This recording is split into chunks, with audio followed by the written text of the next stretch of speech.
या सर्वसाधारण सभेच्या निमित्तानं उपस्थित असलेले राज्याचे उपमुख्यमंत्री अजित पवार, सहकार मंत्री बाळासाहेब पाटील, श्रीयुत सार्वजनिक बांधकाम मंत्री श्रीयुत भोसले,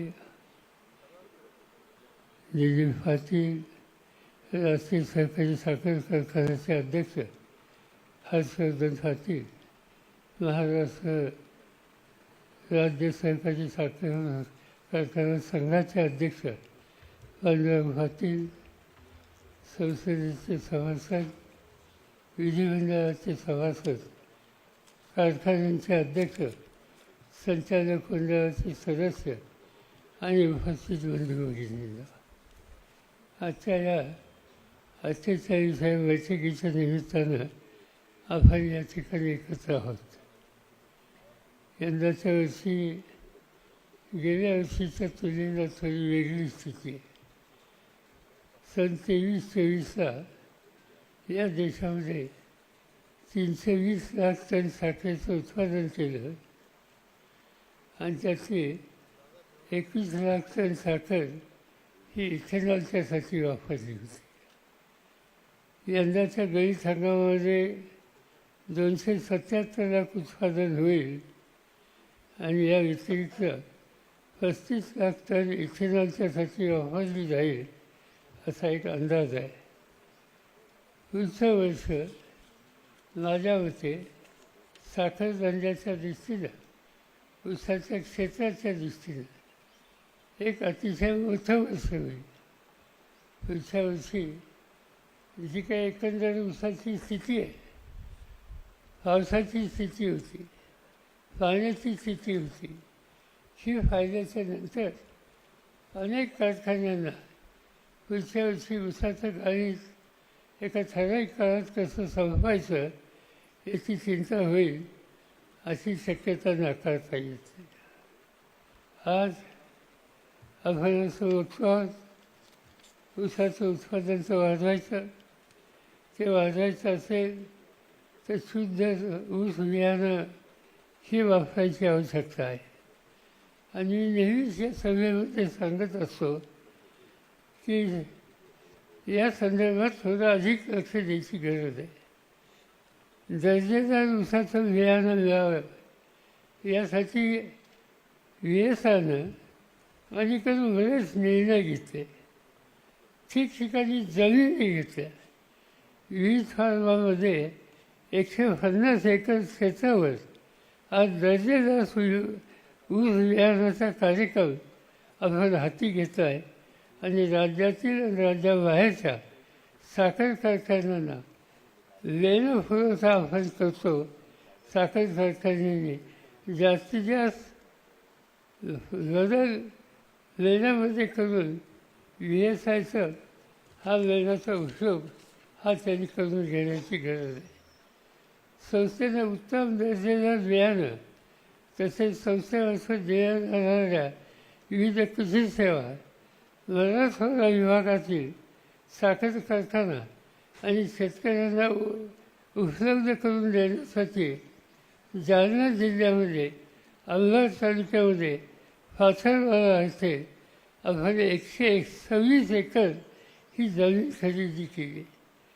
पाथरवाडा इथे आपण संशोधन केंद्राची उभारणी केली आहे आणि या केंद्रात विविध जातीच्या ऊसांची लागवड करण्यात आली असून उत्तम दर्जाचं बियाणं, ऊतीसंवर्धित रोपे, प्रशिक्षण, विविध कृषी उत्पादने आणि इतर सुविधा मराठवाड्यातल्या शेतकऱ्यांना जास्तीत जास्त मिळेल याचा प्रयत्न आपण सुरू झालेला आहे.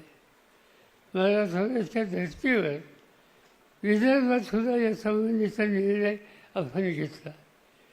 विदर्भातील शेतकरी आणि साखर कारखानदार यांना वेगवेगळ्या प्रकारच्या सेवा देण्यासाठी नागपूरपासून 35 किलोमीटरवर म्हसळा आणि गोपाळपूर या गावांच्यामध्ये आपण 173 एकर जमीन खरेदी केली.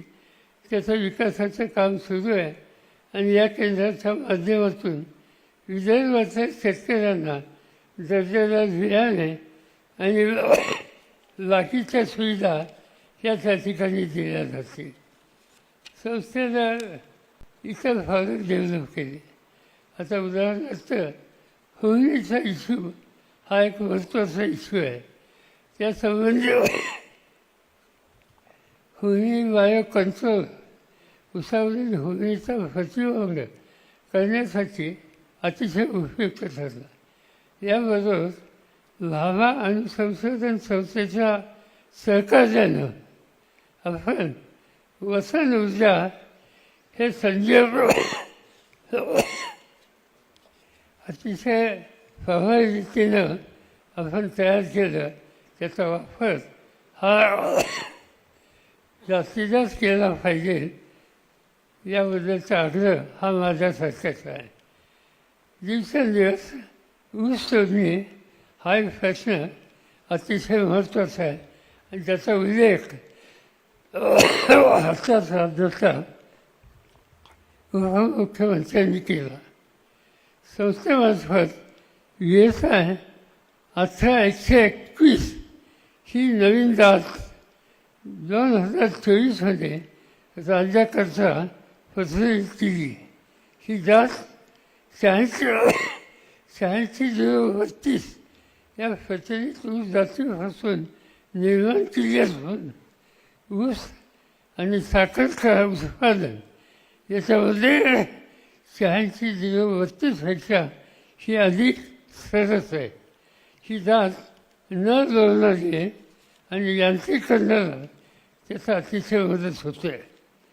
केंद्र सरकारने पेट्रोलमध्ये इथेनॉल मिश्रणाचा एक अत्यंत महत्त्वाचा कार्यक्रम हातामध्ये घेतलेला आहे आणि माझी खात्री आहे याचा उपयोग हा आपल्या सगळ्यांना अधिक झाल्याशिवाय राहणार नाही. भारत सरकारने 15 ऑगस्टच्या भाषणामध्ये प्रधानमंत्र्यांनी हायड्रोजन उत्पादनाचं जागतिक केंद्र भारत बनावं अशी एक घोषणा केली आणि त्यासाठी राष्ट्रीय हायड्रोजन मिशन याची घोषणा त्यांनी केली.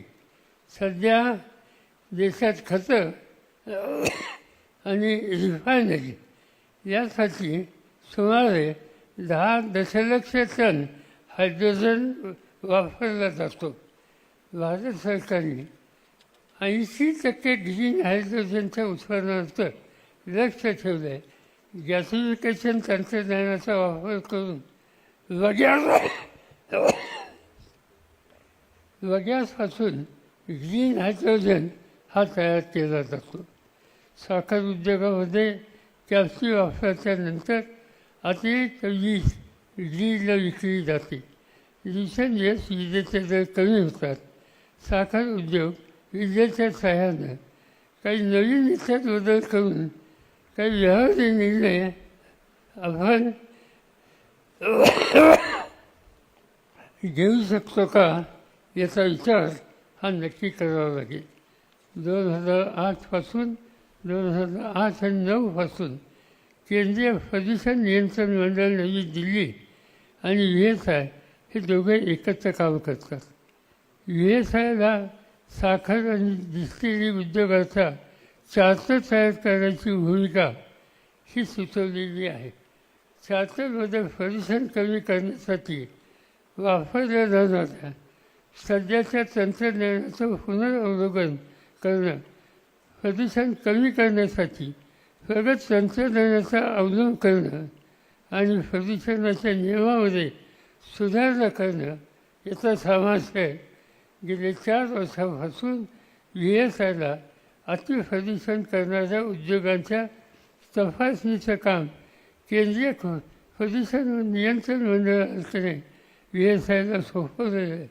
VSIच्या द्वारे दरवर्षी गंगा यमुना नदीच्या परिसरातील 400 इंडस्ट्रींची तपासणी ही केली जाते आणि याच्यामध्ये VSIचा सहभाग हा करून घेतलेला आहे.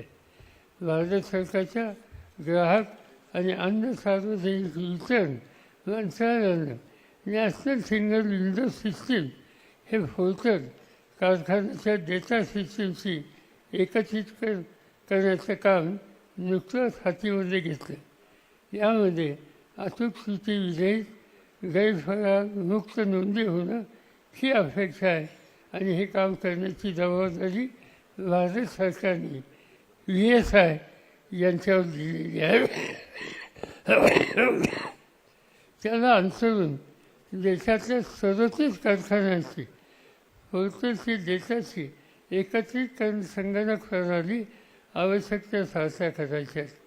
आज वसंतदादा शुगर फॅक्टरीच्या वतीनं उत्कृष्ट तांत्रिक कार्यक्षमता आणि आर्थिक व्यवस्थापन या क्षेत्रामध्ये ज्यांनी उत्तम काम केलं त्याचा आपण या ठिकाणी पुरस्कार देतो।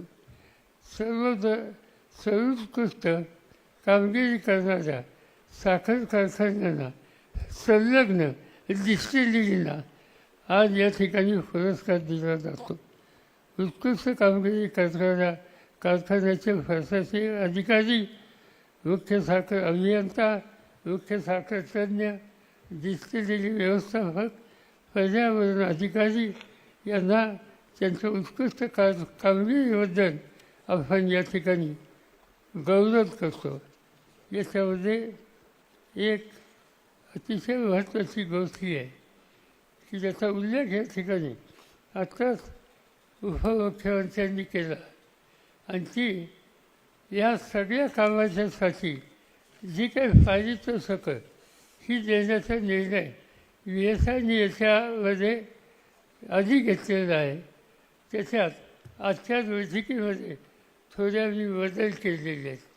आता उदाहरणार्थ यशवंतराव चव्हाण पुरस्कार हा ₹10,000चा असतो आणि यंदाच्या वर्षी सांगली जिल्ह्यातल्या कडेगाव तालुक्यातले श्वेतपूर यांना तो पुरस्कार मिळालेला आहे। आजपर्यंत या पुरस्काराची रक्कम 10,000 होती, आजच्या बैठकीपासून ती 1,00,000 होईल। त्याच्याशिवाय वसंतराव नाईक पुरस्कार अमोल सदरराव लोंढे, तालुका माढा, जिल्हा सोलापूर यांची जी सुरू हंगामातला पहिला याला त्यांना 10,000चं स्मृतिचिन्ह आणि प्रशस्ती पत्र यापूर्वी जाहीर केलं। त्याच्यामध्ये दुरुस्ती येऊन 10च्या ऐवजी ते 1,00,000चं असेल। अण्णासाहेब शिंदे पुरस्कार खोडा हंगामाचे पहिले शिवाजी देवकर यांचा 10,000चा पुरस्कार आज 1,00,000चा होईल। त्याच्यानंतर उत्कृष्ट साखर कारखाना अंबालिका शुगर प्रायव्हेट लिमिटेड यांना 2,51,000चा पुरस्कार होता। आजच्या बैठकीमध्ये ती रक्कम 5,00,000ची केलेली आहे।